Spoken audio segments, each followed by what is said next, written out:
नमस्कार दर्शकों, मैं आरश अग्निहोत्री आप सबका स्वागत करता हूं। दर्शकों, आज हम बात करेंगे बड़े बदलाव के बारे में।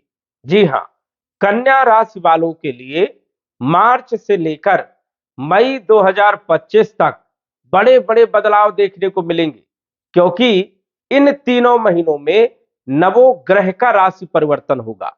नवोग्रह में से जो चार बड़े ग्रह हैं, इनका जो राशि परिवर्तन होगा कन्या राशि वालों के लिए बड़ा खास रहने वाला है, बड़ा विशेष रहने वाला है। जी हां, इस वीडियो के माध्यम से हम विस्तृत चर्चा करेंगे और आपके सभी क्षेत्रों के बारे में जानेंगे। आपके स्वास्थ्य के बारे में, आपके धन के बारे में, नौकरी के बारे में, व्यापार के बारे में, शिक्षा के बारे में, संतान के बारे में, लव लाइफ के बारे में, वैवाहिक जीवन के बारे में, कंपटीशन के बारे में, भाग्य के बारे में, लाभ हानि के बारे में, विदेश यात्राओं के बारे में, आदि हम सभी क्षेत्रों के बारे में विस्तार से जानेंगे। आइए जानते हैं। उससे पहले यह समझिए कि यह फलादेश चंद्र राशि पर आधारित है। नाम राशि के आधार पर भी जान सकते हैं और लग्न राशि के आधार पर भी जान सकते हैं। तो सबसे पहले हम बात करेंगे ग्रहों की स्थिति के बारे में। मार्च के महीने में सौर मंडल में ग्रहों की स्थिति इस प्रकार से रहने वाली है। शनि और सूर्य आपके छठे भाव में प्रारंभिक तारीखों में गोचर करते हुए दिखेंगे, लेकिन यही सूर्य 14 मार्च को मीन राशि में सप्तम भाव में आ जाएंगे और 29 मार्च को सबसे बड़ा बदलाव शनि का होगा, जो कि 2.5 वर्ष के बाद राशि परिवर्तन कर रहे हैं और 30 वर्ष के बाद शनि जो है सप्तम भाव में मीन राशि में गोचर करने वाले हैं, जो कि कन्या राशि वालों के लिए सबसे ज्यादा खास रहने वाला है। राहु जो कि लगभग 1.5 वर्ष से आपके सप्तम भाव में गोचर कर रहे हैं और यहां पर कुछ परेशानियां उत्पन्न करने का काम कर रहे थे। राहु का राशि परिवर्तन 18 मई 2025 को होगा। सप्तम भाव वैवाहिक जीवन वाला भाव, व्यापार वाला जो भाव है, दैनिक आय वाला जो भाव है, यहां पर राहु की स्थिति उतनी बढ़िया नहीं थी। अब राहु जो है आ जाएंगे आपके छठे भाव में कुंभ राशि में और आने वाले 1.5 वर्ष तक राहु छठे भाव में गोचर करेंगे। यहां पर जबरदस्त लाभ देने का काम करते हैं। शुक्र और बुध की जो युति है मई तक जो है यहां पर रहने वाले हैं। मई के महीने में 7 मई को बुध जो है राशि परिवर्तन करके अष्टम भाव में चले जाएंगे और शुक्र जो है मई के महीने में उच्च राशि में गोचर करने वाले हैं सप्तम भाव में। गुरु जो कि भाग्य भाव में गोचर कर रहे हैं। गुरु वैसे तो आपके लिए बढ़िया है क्योंकि अच्छे भाव में गोचर कर रहे हैं, लेकिन 14 मई 2025 को गुरु का भी राशि परिवर्तन होगा और गुरु आपके कैरियर के भाव में आ जाएंगे, दसम भाव में। यहां पर रहेंगे अक्टूबर 2025 तक। उसके बाद आ जाएंगे लाभ भाव में, उच्च राशि में गोचर करेंगे, दिसंबर तक रहेंगे। दिसंबर में पुनः जो है आपके कैरियर के भाव में आ जाएंगे। मतलब गुरु का जो गोचर है पूरे वर्ष भर सबसे बढ़िया आपके लिए रहने वाला है, क्योंकि गुरु दसम भाव में और एकादश भाव में जबरदस्त लाभ देते हैं और लाभ तो भाग्य भाव में भी देते हैं। मतलब गुरु की स्थिति जो है पूरे वर्ष भर आपके लिए लाभदायक सिद्ध होगी। केतु जो कि आपके राशि में आपके सिर के ऊपर बोझ बन करके विराजमान है और 1.5 वर्ष से केतु यहां पर विराजमान है। कंफ्यूज करने का काम, भ्रमित करने का काम, कई बार गलत डिसीजन देने का काम कर रहे थे, लेकिन 18 मई 2025 को ये आ जाएंगे आपके 12वें भाव में और आने वाले 1.5 वर्ष तक 12वें भाव में ही गोचर करेंगे। तो ग्रहों की स्थिति इस प्रकार से रहने वाली है। मार्च के महीने में 2 ग्रहों का राशि परिवर्तन, सूर्य और शनि का। अप्रैल के महीने में मंगल और सूर्य का राशि परिवर्तन और मई के महीने में 5 ग्रहों का राशि परिवर्तन होगा, जिसमें बुध, सूर्य, गुरु, राहु, केतु और पुनः बुध का राशि परिवर्तन होगा। ये ग्रहों की स्थिति रहने वाली है। अब हम जान लेते हैं कि इन ग्रहों का प्रभाव हमारे ऊपर कैसा रहेगा, हमारे किन किन क्षेत्रों पर पड़ेगा, हमें क्या क्या सावधानी रखना चाहिए, ग्रहों को ठीक करने के लिए क्या उपाय करना चाहिए, विस्तृत चर्चा करेंगे। सबसे पहले तो हम बात करेंगे आपके राशि के स्वामी के बारे में। राशि और लगन के स्वामी होते हैं आपके राशि के अनुसार से कन्या राशि के स्वामी बुध होते हैं, लग्न के अनुसार से कन्या लग्न के स्वामी बुध होते हैं। बुध लगन के भी मालिक है और कैरियर के भी मालिक है, क्योंकि बुध के पास दो राशियां, 3 नंबर मिथुन राशि, 6 नंबर कन्या राशि। कन्या राशि के स्वामी भी बुध है और मिथुन राशि के स्वामी भी बुध है। मतलब बुध जो है लगन के मालिक है, कैरियर के मालिक है, दसम भाव के मालिक है।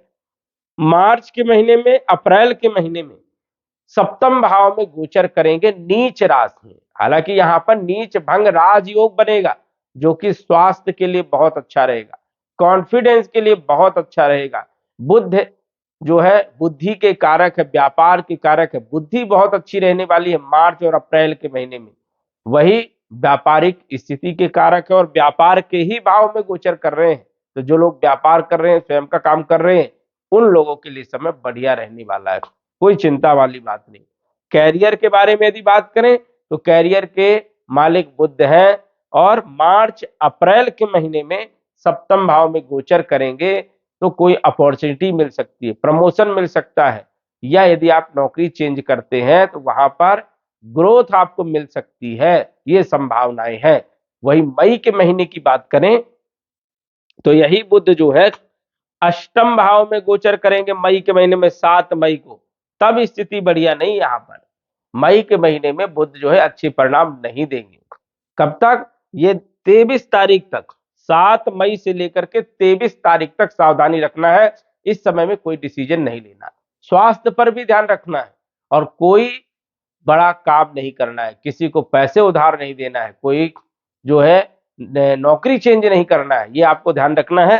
7 मई से लेकर के 23 मई तक स्थिति आपके लिए बढ़िया नहीं रहेगी और पूरा समय आपके लिए बढ़िया रहेगा। धन के मालिक शुक्र हैं, भाग्य के मालिक शुक्र हैं। शुक्र के पास भी दो राशियां, 2 नंबर और 7 नंबर, वृषभ राशि और तुला राशि।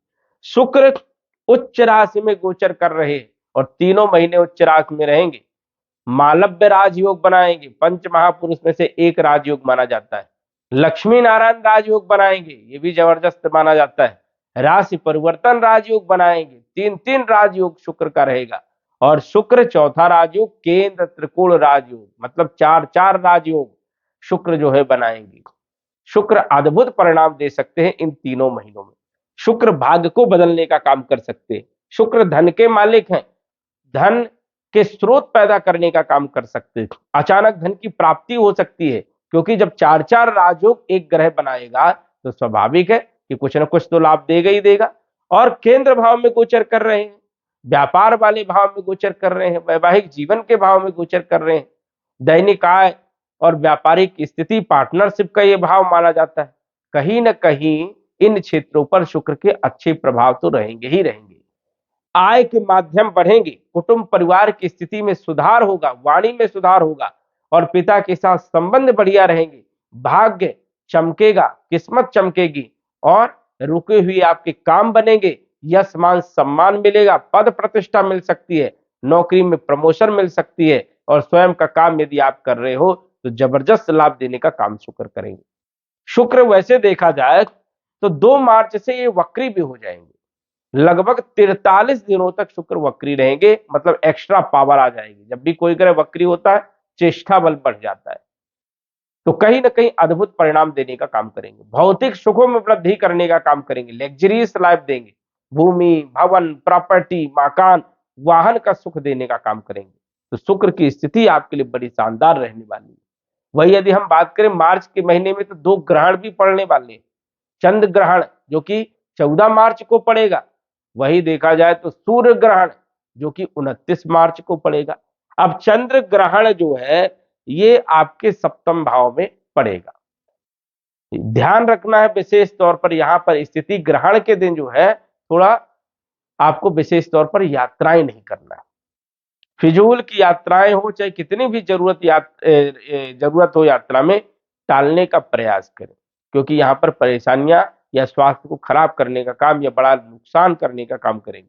वही 29 मार्च 2025 की यदि हम बात करें तो उस दिन भी यात्राएं नहीं करना है। देखा जाए तो वैवाहिक जीवन में कुछ दिक्कत हो सकती है, कंप्रोमाइज करके चलना है और व्यापार में कोई बड़ा डिसीजन आपको नहीं लेना है। दोनों दिन 14 मार्च और 29 मार्च ध्यान रखना विशेष तौर पर, क्योंकि इन दोनों दिन जो है ग्रहण पड़ने वाला है। और ये ग्रहण आपके लिए ना ज्यादा नुकसानदायी है और ना ही फायदे वाला है, बीच का है। लेकिन कुछ डिसीजन आपको नहीं लेना, इस चीज का आपको ध्यान रखना है। तो बात करें, यदि मार्च के महीने की बात करें तो 29 मार्च को जो बड़ा बदलाव होगा ये आपके लिए अद्भुत रहने वाला है, क्योंकि शनि सप्तम भाव में व्यापार के लिए और पार्टनरशिप के लिए सबसे बढ़िया माने जाते हैं। शनि का जो ये गोचर है ये आने वाले 2.5 वर्ष तक व्यापारिक स्थिति को मजबूत करने का काम करेंगे, क्योंकि शनि का एक रोल है कि शनि जहां के मालिक होते हैं, जहां पर विराजमान होते हैं, वहां के फलों में वृद्धि कर देते हैं। अब सप्तम भाव में शनि का गोचर होगा, सप्तम भाव होता है विवाह का, दाम्पत्य जीवन का, पार्टनरशिप का, व्यापार का, दैनिक आय का। तो दैनिक आय में वृद्धि करेंगे। जिन लोगों का विवाह नहीं हुआ विवाह होगा, पार्टनरशिप अच्छी रहेगी और दैनिक आय में वृद्धि होगी। लेकिन वैवाहिक जीवन में थोड़ा कंप्रोमाइज करके चलना है, क्योंकि शनि कई बार जो है नोकझोंक करवाते रहते हैं, इस चीज का आपको ध्यान रखना है। लेकिन धन के लिए, आर्थिक स्थिति के लिए, प्रतिष्ठा के लिए, मान सम्मान के लिए शनि बहुत अच्छे रहने वाले हैं। और प्रेम संबंध के लिए सबसे बढ़िया रहेंगे, क्योंकि प्रेम का जो मालिक है वो विवाह के भाव में गोचर करेगा, तो प्रेम विवाह का योग बनेगा। फाइनेंशियल स्थिति आपकी बढ़िया रहेगी। संतान के लिए समय बढ़िया रहेगा। संतान प्लानिंग करना चाहते हैं तो ये समय आपके लिए मई महीने के बाद अच्छा रहने वाला है। वही देखा जाए तो पढ़ाई लिखाई के लिए, विद्यार्थियों के लिए समय जो है मई 2025 के बाद बढ़िया रहने वाला है। अब शनि यहां पर आने वाले 2.5 वर्ष के लिए तो बढ़िया है, लेकिन 1.5 महीना आपका बढ़िया नहीं रहेगा, क्योंकि राहु के साथ शनि का गोचर अच्छा नहीं माना जाता, प्रेत दोष बनता है। अब सप्तम भाव में राहु भी गोचर करेंगे, शनि भी गोचर करेंगे, वैवाहिक जीवन में दिक्कत पैदा करने का काम करेंगे। कंप्रोमाइज करना है, व्यापार में कोई बड़ी डील नहीं करना है, किसी को उधार नहीं देना है, कोई बड़ा काम यदि आप करोगे तो फंस सकता है, नुकसान हो सकता है। वही पत्नी के साथ जो है मधुर वाणी का प्रयोग करें, या पति के साथ मधुर वाणी का प्रयोग करें, पति पत्नी में टकरार हो सकती है, इसलिए बड़ी सावधानी यहां पर रखना है। राहु जैसे ही राशि परिवर्तन करेंगे, राहु का राशि परिवर्तन 18 मई 2025 को होगा। राहु जब छठे भाव में आएंगे तो आने वाले 1.5 वर्ष आपके बड़े शानदार रहेंगे। छठे भाव का राहु बहुत ऊंचाइयों तक ले जाता है। नौकरी वाला भाव है, नौकरी में अचानक प्रमोशन देने, अचानक ग्रोथ ने देना, शत्रु यदि पहले से थे शत्रुओं को परास्त कर देना, कोर्ट कचहरी के मामले में विजय दिलाने का काम करते हैं, विदेश की यात्राएं करवाने का काम करते हैं, कैरियर में अपॉर्चुनिटी देने का काम करते हैं। नौकरी में कहीं ना कहीं जो है ग्रोथ मिलती है जब भी राहु का गोचर छठे भाव में होता है। तो आने वाले 1.5 वर्ष तक राहु जो है जबरदस्त लाभ देंगे। दृष्टि की बात करें तो पंचम दृष्टि कैरियर के भाव में, कैरियर को सुधारेंगे। सप्तम दृष्टि विदेश भाव में, विदेश से जुड़े हुए कार्यों में लाभ देंगे, एक्सपोर्ट इंपोर्ट या फिर विदेश में रह रहे लोगों के लिए लाभदायक सिद्ध होंगे। नवम दृष्टि धन भाव में पड़ेगी तो धन के स्रोत या 2 नंबर की कमाई करवाने का काम राहु करेंगे। तो राहु की स्थिति आपके लिए बढ़िया रहने वाली है। केतु जो कि लगन भाव में आपकी राशि में गोचर कर रहे थे, अच्छे नहीं माने जाते, अब यही केतु 12वें भाव में जाएंगे तो धर्म कर्म में रुचि भी जागृत करवाएंगे और मोक्ष के लिए रास्ता क्लियर करेंगे। सही सदमार्ग में चलने का कहीं ना कहीं डिसीजन देने का काम करेंगे। 12वें भाव के केतु अच्छे माने जाते हैं और फालतू का व्यय नहीं कराते, अच्छी जगह धर्म कर्म के क्षेत्रों में जो है पैसा व्यय कराते, तो केतु की स्थिति बढ़िया रहने वाली है। शनि जो है 2.5 वर्ष तक अच्छे परिणाम नहीं देंगे, ये आपको ध्यान रखना है। 18 मई के बाद जो है स्थिति आपकी सबसे बढ़िया रहने वाली है। शुक्र और बुध की जो युति है ये अद्भुत मानी जाती है व्यापारियों के लिए, जो लोग स्वयं का काम करते उन लोगों के लिए। और ये युति मार्च अप्रैल मई तीनों महीनों में रहेगी, जबरदस्त लाभ देने का काम ये दोनों ग्रह करने वाले। वही यदि हम बात करें अप्रैल के महीने में, मंगल 3 अप्रैल को कर्क राशि में जाएंगे। मार्च के महीने में मंगल जबरदस्त लाभ देंगे, कैरियर के भाव में कोई अपॉर्चुनिटी मिल सकती है, कोई ग्रोथ मिल सकती है, नौकरी नहीं है तो नौकरी लग जाएगी। लेकिन अप्रैल के महीने में जब ये नीच राशि में जाएंगे तो मेहनत करवाएंगे, पराक्रम करवाएंगे, ससुराल पक्ष से कुछ संबंध खराब करवाने का काम करेंगे। हालांकि लाभ आपको होगा, धन से संबंधित परेशानियां नहीं होंगी, लेकिन जल्दीबाजी में कोई डिसीजन नहीं लेना, इस चीज का ध्यान रखना। मई के महीने में 7 तारीख को मेष राशि में बुध आएंगे, अच्छे परिणाम नहीं देंगे जैसा कि हमने कहा। और यही बुध 23 मई से जब ये भाग्य भाव में आएंगे जबरदस्त लाभ देंगे। बुध का उपाय करना है, ओम बुम बुधाय नमः, इस मंत्र का आपको जप करना है। 15 मई को वृषभ राशि में शुक्र का गोचर, सूर्य का गोचर होगा, जबरदस्त लाभ देने का काम करेंगे। लेकिन यदि हम 14 अप्रैल की बात करें तो 14 अप्रैल से सूर्य का गोचर आपके लिए बढ़िया नहीं है, क्योंकि सूर्य वैसे तो 12वें भाव के मालिक है, विपरीत परिवर्तन राजयोग बनाएंगे, लेकिन फिर भी कॉन्फिडेंस थोड़ा सा लो हो सकता है, इसलिए सूर्य को जल देना बहुत जरूरी है। वही 15 मई को जो है सूर्यदेव भाग्य भाव में आएंगे, भाग्य में वृद्धि करने का काम करेंगे, भाग्य बिल्कुल चमक जाएगा।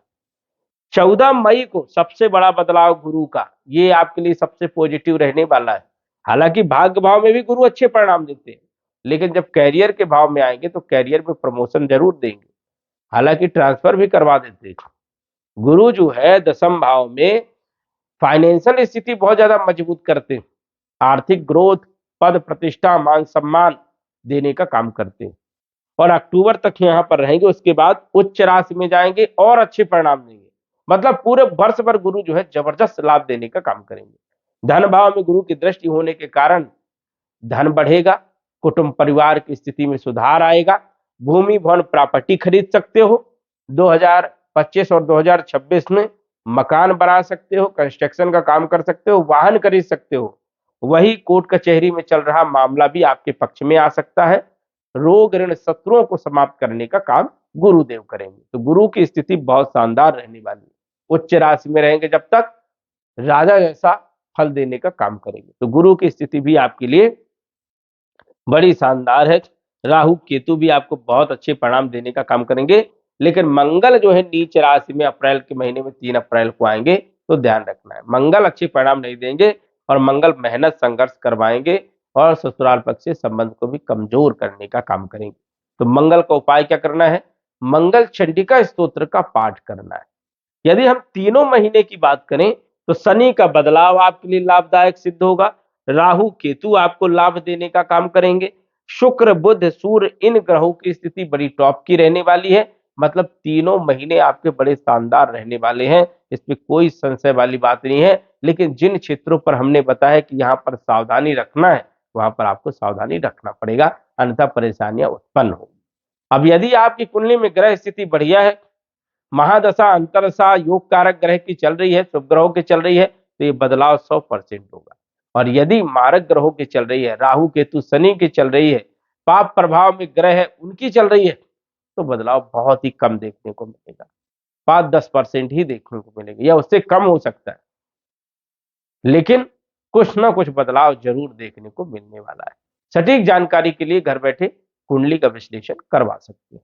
तो दर्शकों, आज बस इतना ही, धन्यवाद।